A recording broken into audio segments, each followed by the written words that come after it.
स्वाद लगा तारू हे जान तू अपनी सेवा कर से दिया करना दूध पी हमें प्रोटीन मिला करना तो देख सीधा आना बंद कर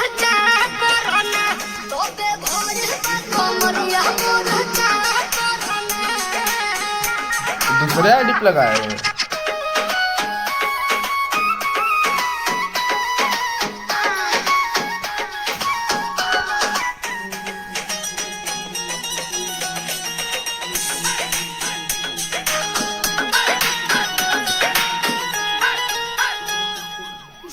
में जो करे वो करे रात के मिलेला सुकून खाके राजा जी के हाथ के अच्छा लागेला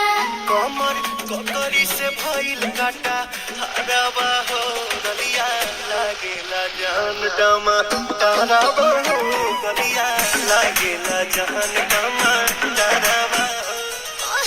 तोरे गया तुझे को मैं पार करना अपने खाला पहले हम के खिया करना कमरिया मोर चाह करना तबे भोल बा कमरिया मोर चाह करना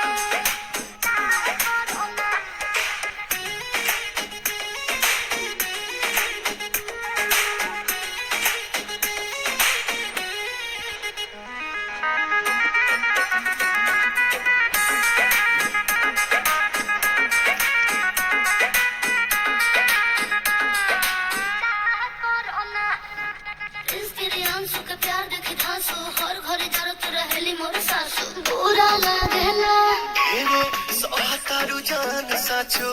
पीरा हो तबे भइल जवानी जाला जीरा हो तोहार भइल